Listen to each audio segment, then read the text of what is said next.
주식회사 우리 코스 강의를 시작합니다. 오늘은 셀젤과 건미당 그리고 감각기관, 감각기관이라고 한다면 우리가 보고 듣고 맛보고 냄새 맡는 모든 것을 감각기관이라고 합니다. 이거에 대해서 살펴보고자 합니다. 합동연합학술은 석박사과정 신입생 연중 계속 모집합니다. 대체의학과 이건 제가 맡아서 하고 있어요. 신학과는 서울에서 합니다. 6304-2175로 전화 주시기 바랍니다. 청강생도 모집하고 있습니다.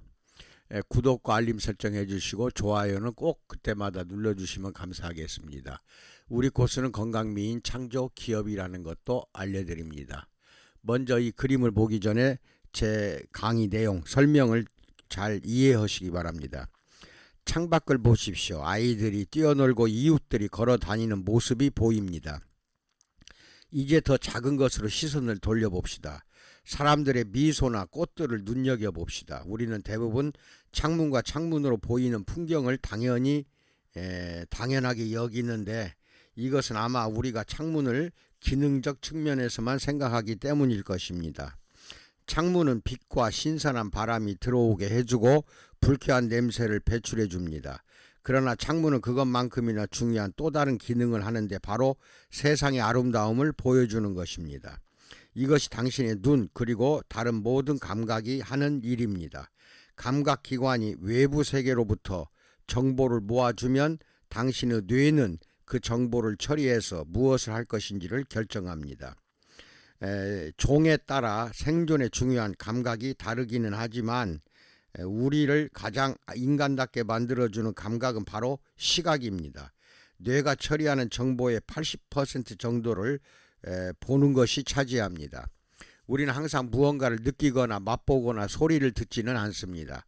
그러나 잠을 자거나 명상할 때 등을 빼면 끊임없이 시각적 정보를 처리하고 있습니다. 신체에서 가장 활발하게 움직이는 근육은 다리나 등, 팔이 아닌 눈에 있는 근육입니다. 눈에는 작동 부위가 200만 개 이상 있으며 시간당 36,000 비트의 정보를 처리합니다. 그리고 눈은 감고 있을 때조차도 항상 움직입니다. 렘 수면 상태가 급속 안구 운동이 일어나는 수면 주기임을 기억하십시오. 즉, 눈은 우리 몸에서 가장 강력한 도구 가운데 하나라는 것입니다. 사실 눈은 많은 문화권에서 힘을 상징합니다. 여러 문화권에서 악마의 눈은 바라보기만 해도 다른 사람에게 해를 끼칠 수 있는 신비한 것으로 묘사하고 있지 않습니까?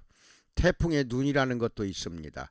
태풍의 진짜 눈은 상대적으로 고요하지만 바로 바깥쪽에서는 엄청나게 광폭한 날씨가 소용돌이 치고 있습니다.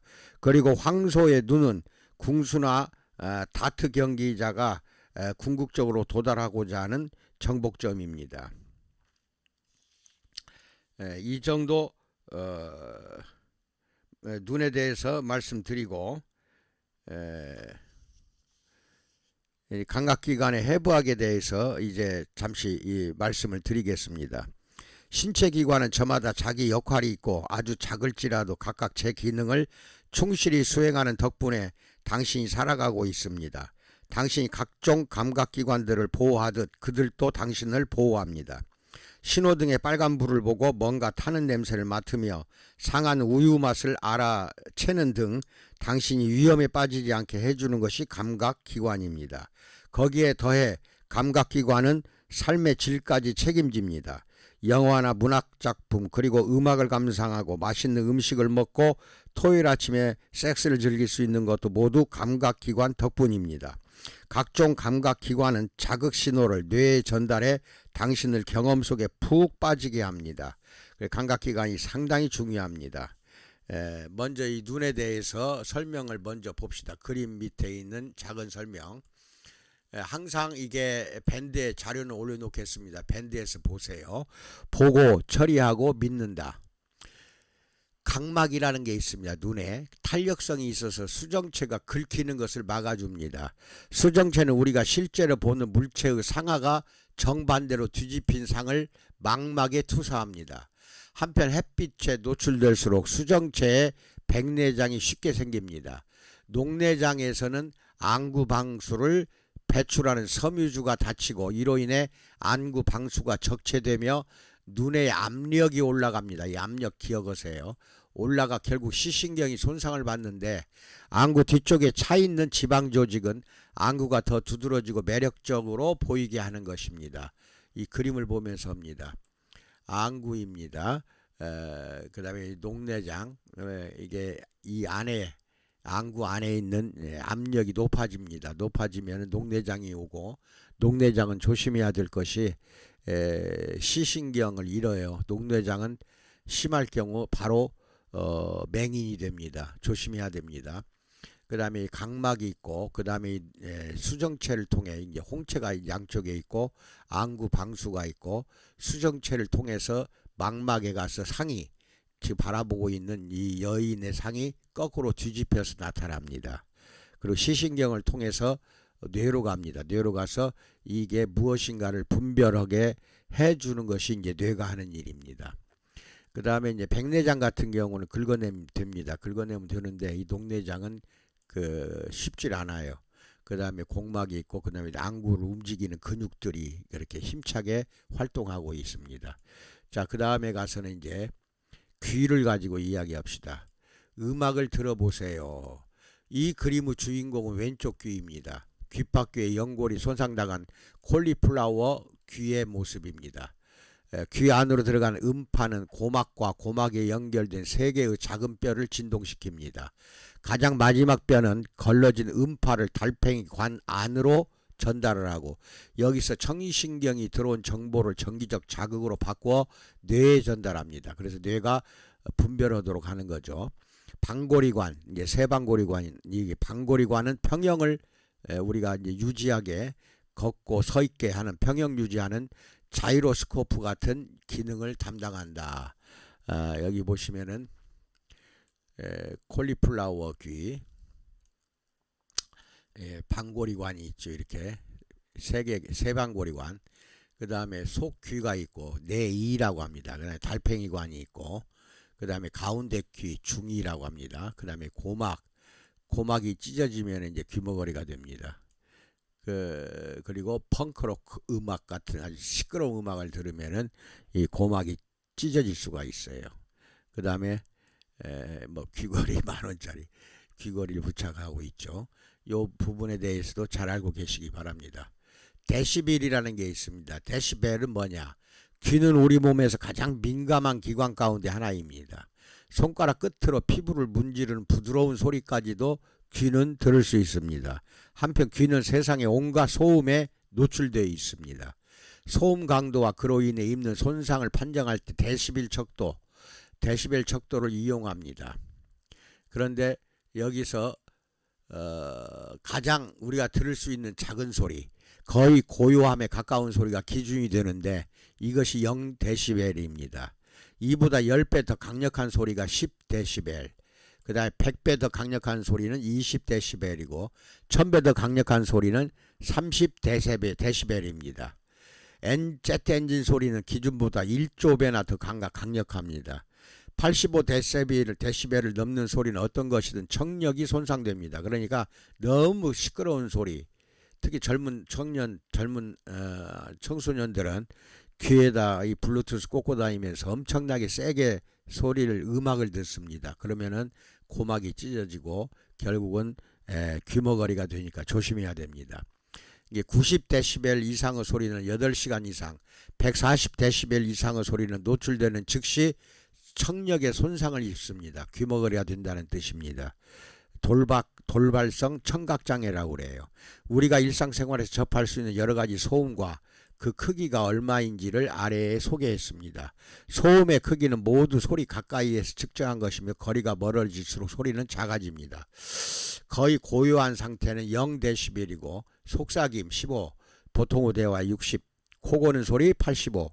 이 이상 되면은 이제 귀에 손상이 옵니다. 85 넘어가면은 잔디 깎는 기계 소리, 자동차 경적도 110이나 돼요. 록 콘서트, 제트 엔진 120데시벨, 이 큰 문제입니다. 이 록 콘서트 음악 시끄러운 거 듣지 않도록 조심해야 돼요. 총소리 폭죽은 더 크죠. 140데시벨에 이릅니다. 그리고 어쩔 수 없이 귀가 손상이 와서 귀머거리가 됐다고 합시다. 아침 저녁으로 저녁 때 셀제를 면봉에 듬뿍 적셔서 귀 속에 바르세요. 귀 속에 바르고 자고 아침에 일어나면 다시 한번 그 귀 속에 셀제를 면봉에 적셔서 집어넣으세요. 그렇게 아침 저녁으로 몇 달 동안 하다 보면 돌발 장애가 좋아집니다. 개선되니까 꼭 그렇게 해 보시기 바랍니다. 그 다음에 이제 이거는 이제 피부를 이제 살펴보는 겁니다. 피부인데 이 피부는 나중에 또 자세하게 따로 떼어내서 이것이 하루 1시간 갖고는 안 됩니다. 그래서 공부를 또 할 수가 있는데 한번 보십시다. 피부를 살펴봅시다. 피부는 진피에 있는 신경 말단을 통해 통증을 느낍니다. 그러니까 이게 통증을 느끼고 가려움증 느끼는 것은 전부 진피에 있는 신경 말단 조직, 즉 말초신경입니다. 거기에서 느끼는 겁니다. 진피에 있는 탄력섬유는 고무줄처럼 작동해서 피부가 팽팽하고 젊어 보이게 합니다. 이게 콜라겐이에요. 햇빛에 손상을 입거나 지나친 흡연을 하면 동맥경화가 생기고 이어서 탄력섬유를 파괴해 이 탄력섬유는 엘라스틴입니다. 결국 주름이 생깁니다. 피지선은 기름을 만들어내는 셈입니다. 얼굴 피부에 세수고 나서 한 30분 지나면 개기름이 흐르잖아요. 피지선에서 나오는 피지, 즉 기름입니다. 이게 윤활제를 분비해서 주변에 화학적 메시지를 내보냅니다. 윤활제는 종족별로 달라서 어떤 종족은 당신의 몸냄새의 매력을 느끼겠지만 다른 종족은 그렇지 않을 수도 있습니다.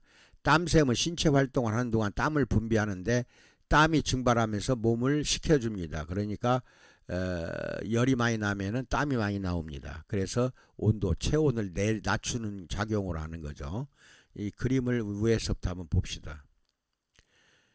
보면은 근심, 이게 사마귀도 나오고 그 다음에 화상을 입기도 하고 이게 비듬이 생기기도 하고 이게 땀 나는 겁니다. 이게 땀이고 그 다음에 여기서는 이제 기름이 나와요.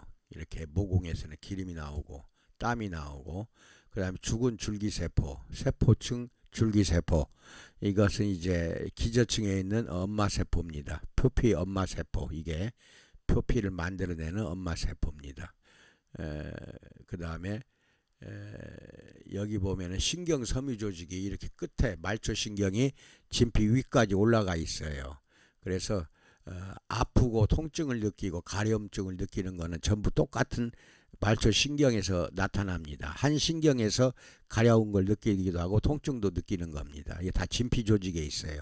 혈관도 진피에 있습니다. 혈관도 표피에는 없어요. 그 다음에 땀샘에서는 땀을 만들어서 위 직각으로 올라옵니다. 근데 이 피지선, 이게 이제 기름샘이에요. 기름 만들어서 이렇게 내보내는데 이거는 직각으로 되어 있는 게 아니라 비스듬하게 되어 있습니다. 모공이라고 합니다. 여기 위에가 모공이라 해서 털이 꽂혀 있다 해서 이 모공을 통해서 기름이 나오는 겁니다. 그 다음에 신경섬유 조직이 있고 신체 내부로 내려가면 신체 내부가 나오고 그 다음 피하층에는 지방세포가 이렇게 버글버글해요. 지방세포가. 이것이 두꺼워지는 것이 이제 피하지방, 복부지방이라고 합니다. 그 다음에 동맥피가 흐르고 그 다음에 털이 있고 하는 것도 이제 구조를 잘 기억하시기 바랍니다. 그 다음에 피부에 대한 유익한 정보를 알려드립니다. 노화가 가장 먼저 찾아오는 부위 가운데 하나가 피부입니다. 주름살, 피부암, 기미를 보면서 나이가 들어가고 있음을 깨닫습니다. 일반적으로 몸 내부에 좋은 것은 몸 외부에도 좋습니다. 노출되는 모든 부위에는 항상 자외선 차단지수 SPF라고 합니다.